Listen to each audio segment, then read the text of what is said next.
We need to talk about how, yes, Bill and Hillary Clinton have now caved to Republican demands that they testify to Congress on Jeffrey Epstein, but also Trump's DOJ has continued to insist that the case is closed, even as millions of files remain unreleased. But, starting with the Clintons, this actually goes back to July when you had House Democrats on the House Oversight Committee forcing a vote to subpoena the DOJ for its files regarding the investigation into Epstein. And the committee also voted for additional subpoenas against the Clintons, 8 former top law enforcement officials, and Ghislaine Maxwell, who's currently serving a 20-year sentence on sex trafficking charges in connection to her role recruiting girls on Epstein's behalf and facilitating his abuse. Now, Maxwell, she's scheduled to be deposed on February 9th, and only one person, former Attorney General William Barr, has already appeared to testify. Also, the Republican chair of the Oversight Committee, James Comer, has withdrawn the subpoenas for 5 former attorneys general who wrote in statements to the panel that they had no knowledge relevant to the investigation. You also had the committee excusing former FBI directors James Comey and Robert Mueller from giving live depositions. But one, Comer refused to excuse the Clintons, although they repeatedly offered to provide the same kind of sworn statement that others had provided, and 2, he also falsely accused them of ignoring the subpoenas, despite their attorney sending multiple letters trying to work something out. Now, that said, Comer has been absolutely right when he claimed that the Clintons have been trying to find a way out of testifying. They were originally scheduled to speak with the committee way back in October of 2025, but then those sessions got delayed until December and then pushed back again to January after the Clintons said that they had to attend a funeral, and then the Clintons told the committee that they wouldn't participate in the rescheduled closed-door depositions at all. And this, even as Comer had threatened to kick off the process to hold them in contempt of Congress, which is punishable by up to a year in prison, as well as a fine of up to $100,000. And in fact, we've seen this play out before. Trump allies Steve Bannon and Peter Navarro, for example, they both served 4-month sentences after being found in contempt of Congress in 2021 for defying a subpoena issued by the committee investigating the January 6th attack on the Capitol. Though, I will say, notably, not every witness who defies a congressional subpoena is referred for contempt. Republican Representative Jim Jordan of Ohio, for example, he was among the Republican members of Congress who received a subpoena as part of the Jan 6 investigation, but he refused to cooperate. And then, of course, also when Trump was subpoenaed, he sued to try to block it, and the committee eventually withdrew the subpoena. And as far as the Clintons, their lawyers have argued that the subpoenas that they received are legally invalid, saying that this is nothing more than a ploy to attempt to embarrass political rivals as President Trump has directed. But then, after they failed to show up for their most recently scheduled depositions, the Oversight Committee passed resolutions to move forward with holding them in contempt. And notably, you had 9 of the committee's 21 Democrats joining Republicans in support of the charges against Bill, and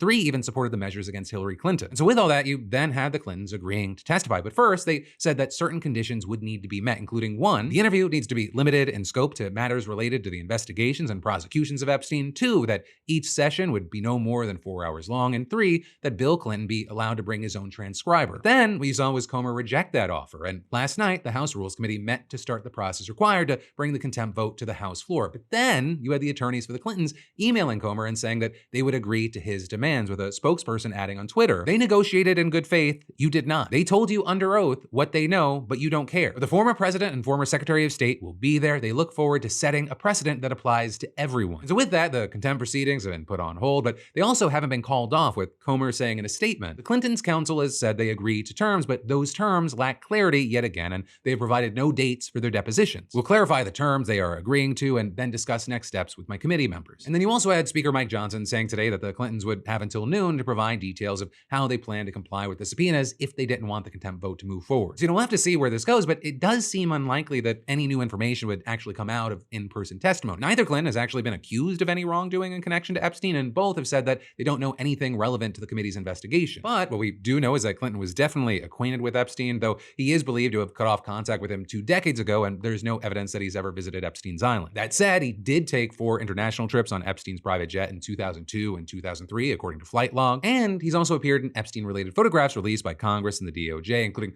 one showing him with Epstein, another showing him in a pool with Ghislaine Maxwell, and 2 others showing him on a private plane and in a hot tub alongside a woman or girl whose face is redacted. And as far as Hillary, there's no known connection to Epstein besides through her husband, right? And their lawyer has said that she had no personal knowledge of Epstein or Maxwell's criminal activities, never flew on his aircraft, never visited his island, and cannot recall ever speaking to Epstein. Now, with all that said, as far as what else we're seeing with this latest Epstein files release, we're seeing continued backlash about what wasn't released, and also the way the whole thing's been handled. Right, as we've talked about, you had survivors understandably outraged after the files appeared to expose the names of at least 43 of them, along with there being dozens of unredacted nude images. Right, the DOJ actually leaving all of that unredacted initially, even while taking the time apparently to black out significant chunks of the files for no apparent reason. And that's actually why you had Ro Khanna and Thomas Massie arguing that the redactions appear to not comply with the Epstein Files Transparency Act, which requires that no document be withheld or redacted based on embarrassment, reputational harm, or political sensitivity. And all of that as you have Democrats now accusing the DOJ of breaking the law by continuing to withhold as much as 50% of the files, even though we're now well over a month past the December 19th deadline. You know that 50% number? Deputy AG Todd Todd Blanche has explained that by saying that the department had initially found 6 million pages of documents identified as potentially responsive. And he said that they erred on the side of overcollection of materials from various sources to best ensure maximum transparency. And then with that, he said that the number of responsive pages is significantly smaller than the total number of pages initially connected, which is why only around 3.5 million pages were released. You've also, I'll say, had Blanche appearing on Fox News, doubling down on his assertion that the release of these files means that the whole Epstein saga is over. Any chance that any of these individuals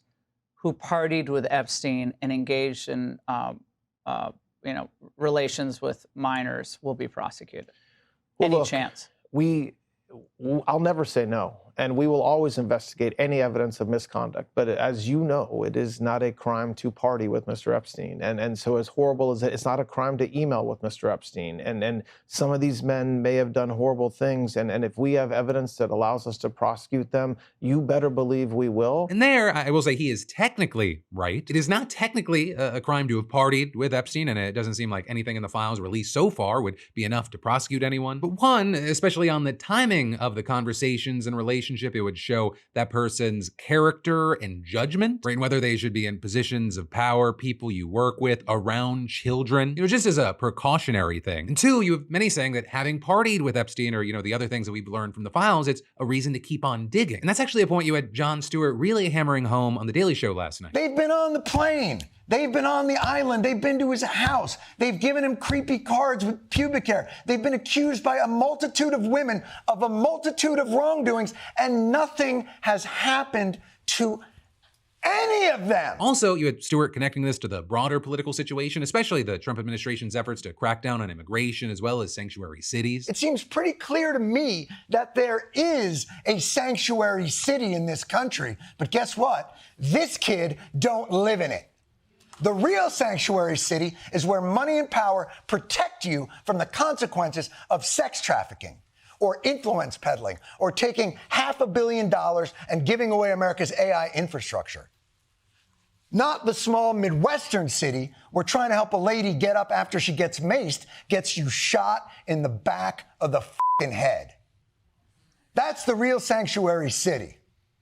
And these are the motherfuckers who live there. Give me the right picture.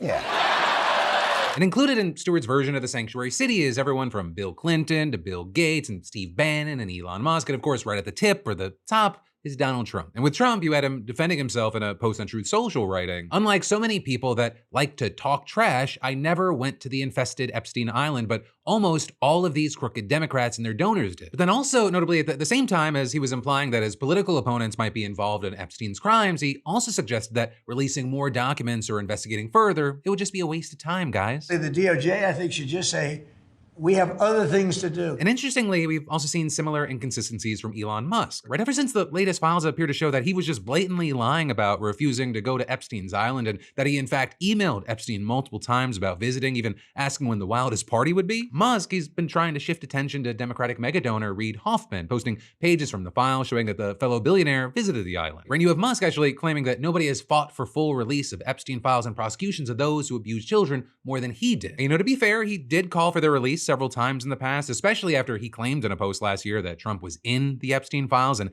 that was actually the real reason they hadn't been made public. Though that is a post he has since deleted, and he's really tried to ingratiate himself more with the administration again. And now you have him sharing a post claiming that the major takeaways from the new files are that Epstein loved Democrats, liberal elites, but hated Donald Trump. And so that's been one argument that Trump supporters have tried to use to say that the files actually prove Trump's innocence. But one, if you actually go through so many of these files, that is not what these files show. Two, I'll say it's also disheartening that in the United States, it feels like there's really no accountability outside of like a CBS News contributor, but outside of the United States, like there are a number of people having to resign or being kicked out. And three, what it seems like a lot of Trump's defenders don't realize is the people out there that are really pushing for justice, they want anyone, Democrat or Republican, to be prosecuted or held accountable, or depending on how they were involved or what they were doing. I'll say it's very unfortunate. Merrick Garland, I think, was very slow, very kind of worthless. And then in came this Trump administration, and you've had them fighting this the entire time. And so that's why I feel like I have to repeat myself constantly, whether it be this or in a number of other situations. It should be less about left versus right and elites versus everyone else.